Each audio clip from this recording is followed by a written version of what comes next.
Welcome to KRR kitchen. இன்றைக்கி நம்ம கிச்சனில் நல்ல ஒரு அருமையான தக்காளி குழம்பு எப்படி செய்கிறது தான் பார்க்க போகிறோம். இன்றைக்கி இந்த தக்காளி குழம்பு பார்த்திங்கன்னா நல்ல ஒரு மசாலா ரெடி பண்ணிவிட்டு அதுக்கப்புறம் தான் நம்ம இந்த தக்காளி குழம்பு செய்ய போகிறோம். இந்த மசாலாவோட சேர்த்து செய்யும் போது டேஸ்ட்டு ரொம்ப அருமையாக இருக்குங்க. இந்த தக்காளி குழம்பு பார்த்திங்கன்னா இட்லி, தோசை, சாதம், சப்பாத்தின்னு எல்லாத்துக்கூடையும் வச்சு சாப்பிட ரொம்ப அருமையாக இருக்கும். இந்த தக்காளி குழம்பு எப்படி செய்கிறது நம்ம வீடியோக்குள்ளே போய் பார்ப்போம். அதுக்கு முன்னாடி நம்ம சேனலை இப்போ தான் ஃபஸ்ட் டைம் பார்க்குறீங்கன்னா சப்ஸ்கிரைப் பண்ணி வச்சுக்கோங்க. கூடவே பெல் சிம்பிள் ப்ரெஸ் பண்ணி ஆளுங்கிற ஆப்ஷனையும் ப்ரெஸ் பண்ணி வச்சுக்கோங்க.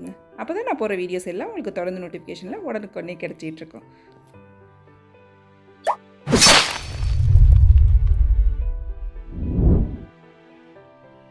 இப்போ குழம்பு செய்யறதுக்கு முன்னாடி நம்ம ஒரு மசாலா வறுத்து அரைச்சிக்குவோம். அதுக்கு பார்த்தீங்கன்னா அடுப்பில் ஒரு பேன் வச்சுருக்கேன். இதில் ஒரு 1/4 டீஸ்பூன் வெந்தயம், 1 டீஸ்பூன் கடலைப்பருப்பு, 1 டீஸ்பூன் உளுத்தம்பருப்பு சேர்த்துக்குங்க.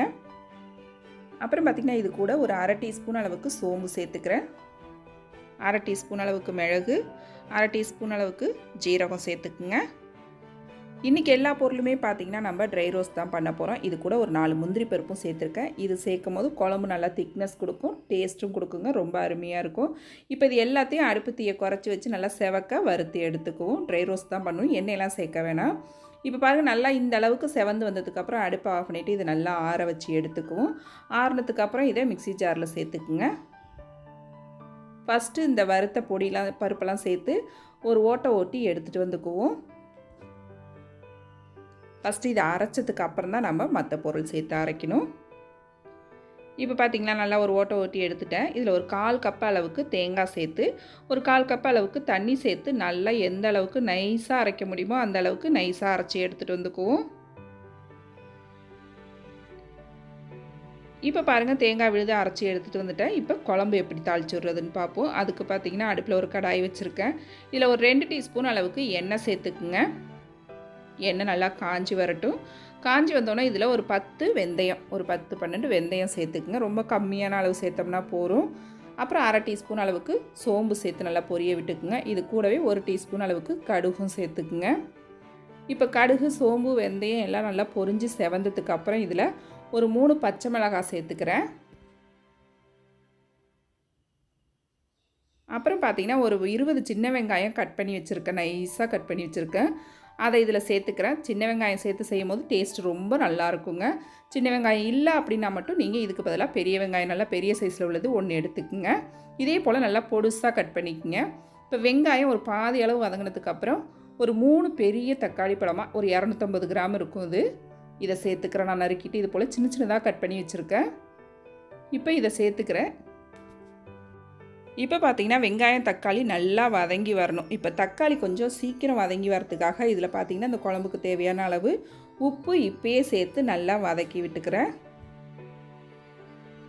தக்காளியை நல்லா குழைய வதக்கிட்டு நம்ம குழம்பு செய்யும் போது தான் குழம்போட டேஸ்ட்டு ரொம்ப அருமையாக இருக்குங்க. இப்போ தக்காளியை நல்லா வதக்கிக்கிறேன். அதுக்கப்புறம் என்னென்ன மசாலா சேர்க்குறதுன்னு நம்ம பார்ப்போம்.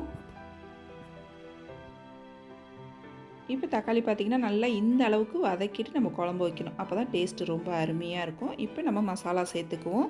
இதில் மசாலா நம்ம இன்றைக்கி சேர்க்க போகிறது பார்த்திங்கன்னா ஒரு 1/2 டீஸ்பூன் அளவுக்கு மஞ்சள் தூள் சேர்த்துக்கிறேன். அப்புறம் மல்லித்தூள் 1 டீஸ்பூன் அளவுக்கு சேர்த்துக்கிறேன். ஒரு 1/2 டீஸ்பூன் அளவுக்கு மட்டும் நம்ம தனி மிளகாத்தூள் சேர்த்துக்குவோம். ஏன்னா நம்ம ஏற்கனவே பார்த்திங்கன்னா மிளகு சேர்த்துருக்கோம் மசாலா வறுத்து அரைக்கும் போது. அப்புறம் பச்சை மிளகாய் வேறு சேர்த்துருக்கோம். அதனால் காரம் பார்த்துக்கிட்டு நீங்கள் தனி மிளகாத்தூள் சேர்த்துக்குங்க. நான் இன்றைக்கி ஒரு 1/2 டீஸ்பூன் அளவுக்கு சேர்த்துக்கிறேன். இதுவே எனக்கு சரியான காரமாக இருந்துச்சு. இதான் இன்றைக்கி நம்ம சேர்க்க போகிற மசாலா. ஏன்னா மற்றது எல்லாமே நம்ம வறுத்துட்டு அரைச்சி வச்சுருக்கோம். அதனால் மிளகாத்தூள், மல்லித்தூள், மஞ்சத்தூள் சேர்த்து நல்லா வதக்கி விட்டுருங்க. வதக்கினதுக்கப்புறம் நம்ம அரைச்சி வச்சுருக்க அந்த தேங்காய் பேஸ்ட்டை இதில் சேர்த்துக்குவோம். சேர்த்துட்டு தண்ணி கொஞ்சம் சேர்த்துக்குங்க. நம்ம இதில் முந்திரி பருப்பு சேர்த்துருக்கிறதுனால பார்த்திங்கன்னா அந்த குழம்பு நல்லா திக்காக இருக்கும். அதனால் கொஞ்சம் தண்ணி அதிகமாகவே சேர்த்து நல்லா கொதிக்க விடணும் இந்த குழம்பு. அதனால் தண்ணி கொஞ்சம் நல்லா தாராளமாக சேர்த்துக்குங்க. சேர்த்து நல்லா கலந்து விட்டுருங்க ஒரு தடவை. உப்பு காரம் செக் பண்ணிவிட்டு இந்த ஸ்டேஜில் வேணால் நீங்கள் சேர்த்துக்கலாம்.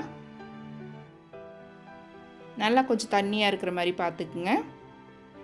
இந்த அளவுக்கு தண்ணியாக இருந்துச்சுன்னா கொஞ்சம் நம்ம 5 நிமிஷம் கொதிக்க வைக்கும் போது பார்த்திங்கன்னா நல்லா திக்காகி வரும். இப்போ எனக்கு கொஞ்சம் உப்பு பத்தாத மாதிரி இருக்குது. அதனால் ஒரு 1/2 டீஸ்பூன் அளவுக்கு உப்பு சேர்த்து நல்லா கொதிக்க விட்டுக்கிறேன். இதிலே பார்த்திங்கன்னா கருவேப்பிலை, கொத்தமல்லியும் இதில் கட் பண்ணிவிட்டு சேர்த்துக்கிறேன். இப்போ கருவேப்பிலை மல்லி சேர்த்ததுக்கு அப்புறம் பார்த்தீங்கன்னா, இதில் முக்கியமான ஒரு பொருள் சேர்க்க போகிறோம். அது சேர்க்கும்போது ஒரு டேஸ்ட் ரொம்பவே அருமையாக இருக்குங்க. ஒரு 2 டேபிள் ஸ்பூன் அளவுக்கு இதில் புளித்தண்ணி சேர்க்க போகிறேன். புளித்தண்ணி சேர்த்து செய்யும்போது பார்த்தீங்கன்னா, இந்த குழம்பு டேஸ்ட்டு ரொம்ப அருமையாக இருக்கும். நம்ம சாதத்தில் போட்டு சாப்பிட்றதுக்கும் சரி, இட்லி தோசை கூட வச்சு சாப்பிட்றதுக்கும் ரொம்ப சூப்பராக இருக்குங்க. ஆனால் அதிகமான அளவு புளி சேர்த்துடக்கூடாது. புளித்தண்ணியை ஒரு 2 டேபிள் ஸ்பூன் இருக்கிற மாதிரி பார்த்துக்குங்க. ஒரு சின்ன புளியை கரைச்சி எடுத்துக்கங்க. சின்ன துண்டு புளியை கொஞ்சமாக ஊற்றினாலே போதும். டேஸ்ட்டு அவ்வளோ ஒரு சூப்பராக இருக்கும். இப்போ நல்லா குழம்பு கொதிக்கட்டும். நல்லா ஒரு 5 நிமிஷத்துக்கு கொதித்ததுக்கப்புறம் பார்த்திங்கன்னா ரெடி ஆகிடும் குழம்பு. இப்போ கொதிச்சதுக்கப்புறம் பார்த்தீங்கன்னா குழம்பு இந்த அளவுக்கு திக்னஸாக இருக்கணும். இந்த அளவு இருந்துச்சுன்னா நம்ம சாப்பாட்டு கூடயோ அப்படி இல்லைன்னா டிஃபன் கூட வச்சு சாப்பிட்றதுக்கோ சரியான பக்குவமாக இருக்கும். டேஸ்ட்டும் ரொம்ப அருமையாக இருக்குங்க.